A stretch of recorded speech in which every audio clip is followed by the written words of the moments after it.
কেমন আছেন তুই? আছি ভালো। অন্তরা কেমন আছে?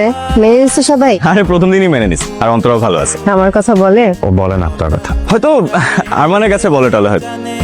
আচ্ছা, আপনি এখানে একা দাঁড়িয়ে কি করছেন? হ্যান্ডেল ছিঁড়ে গেছে, হাঁটতে পারতেছি না। আরে, এক জোড়া নতুন স্যান্ডেল কিনে নেন, আমি নিয়ে আসি, এক দৌড়ে যাবো আর আসবো। বাজেট নেই মাসে। কিসের বাজেট? আমার বেতনেই তো সংসার চলে। আপনি চাকরি করেন? একটা স্কুলে পড়াই, বেতন খুবই কম, কোনোভাবে চলে যায়। আচ্ছা, আপনি কিছু মনে না করলে আমি আপনাকে এক জোড়া স্যান্ডেল গিফট করি।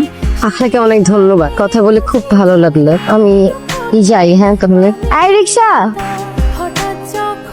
আরে সেদিন তোমাকে বললাম না, ওই যে স্যুপ বানায় নিয়ে আসলো, অন্তরা বলতে ওর মা বানায় নিয়ে আসছে। আপা কিছু বলছে? হ্যাঁ বলছে তো, জিজ্ঞেস করছে তুমি ওনার কথা জিজ্ঞেস করো নাকি। আপনি কি বললেন? আমি সত্যি কথাই বলছি যে তুমি ওনার কথা একবারও জিজ্ঞেস করো না। কবির ভাই, আপনি এরকম কেন বলেন তো? আমি কেমন সত্যি কথা বললে কি দোষ হয়ে যায় নাকি? শুনো, সত্যি কথা যদি বলতো এই দেশের মানুষ, তাহলে দেশের এই অবস্থা হতো।